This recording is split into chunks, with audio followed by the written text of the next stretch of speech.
Hello friends, welcome to food funda. চলে এসেছি নতুন একটি রেসিপি সাথে করে নিয়ে। বাঙালির পছন্দের খাদ্য তালিকার সব থেকে উপরে যেটি থাকে সেটি হলো পোস্ত। সে আলু পোস্তই হোক বা পোস্তর বড়া। আর এই গরমের দুপুরে ভাতের পাতে যদি ঝিঙে আলু পোস্ত হয় তাহলে তো আর কিছুই লাগে না। আজ খুব সহজভাবেই তৈরি করব ঝিঙে আলু পোস্ত। রেসিপিটি তৈরি করতে খুব কম সময় লাগে এবং চটজলদি হয়েও যায়।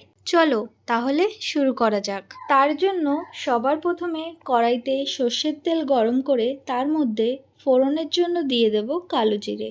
এবার দিয়ে দেব খোসা ছাড়িয়ে ছোট ছোট টুকরো করে কেটে রাখা আলু। এরপর দিয়ে দেব পরিমাণ মতো লবণ। লবণ খুব ভালো করে আলুর সাথে মিশিয়ে নেব। এবার বেশ খানিকক্ষণ সময় ধরে অল্প আঁচে আলুগুলিকে ভেজে নেব, যাতে প্রায় 50% বয়েল হয়ে যায়। আলু খুব ভালোভাবে ভেজে নেওয়া হয়ে গেলে এর মধ্যে দিয়ে দেব খোসা ছাড়িয়ে টুকরো টুকরো করে কেটে রাখা ঝিঙে। ঝিঙের ওপর দিয়ে দেব খুব সামান্য পরিমাণে হলুদ গুঁড়ো।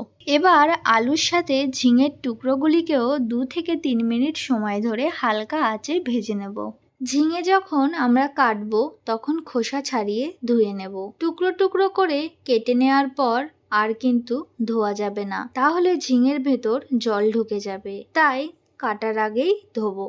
তাছাড়া ঝিঙে ভিটামিন, খনিজ এবং ফাইবারের একটি ভালো উৎস। ওজন কমাতে, দৃষ্টিশক্তি উন্নত করতে ও হজম শক্তি বৃদ্ধিতে সাহায্য করে। তাই গরমের দিনে ঝিঙে খাওয়া আমাদের শরীরের জন্য খুবই উপকারী।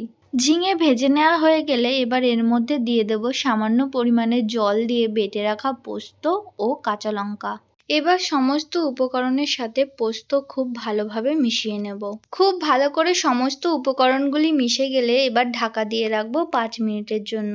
ঢাকা দেওয়ার আগে আলাদা করে জল দেওয়ার প্রয়োজন নেই, কারণ ঝিঙে একটি জলীয় সবজি।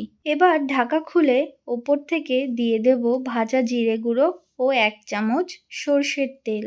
এবার খুব ভালো করে মিশিয়ে নিলেই তৈরি আজকের রেসিপি ঝিঙে আলু পোস্ত, যা গরম ভাত দিয়ে খেতে লাগে দুর্দান্ত। বাড়িতে একবার হলেও এই ঝিঙে আলু পোস্ত রেসিপিটি ট্রাই করো। বাচ্চা থেকে বড় সবাই চেটেপুটে খাবে এই রেসিপি। আর কেমন লাগলো আমাকে অবশ্যই কমেন্ট করে জানিও। আজকের ঝিঙে আলু পোস্ত রেসিপিটি যদি তোমাদের ভালো লেগে থাকে তাহলে একটি লাইক করে দিও। আমার চ্যানেলে নতুন হয়ে থাকলে সাবস্ক্রাইব করে বেল আইকনটি প্রেস করে দিও, তাহলে নতুন ভিডিও আসলে সবার আগে নোটিফিকেশন তুমিই পাবে। তাহলে আজকের মতো এইটুকুই, দেখা হবে নেক্সট ভিডিওতে। সকলেই সুস্থ থেকো এবং ভালো থেকো, আর আমার চ্যানেলের পাশে থেকো। টাটা।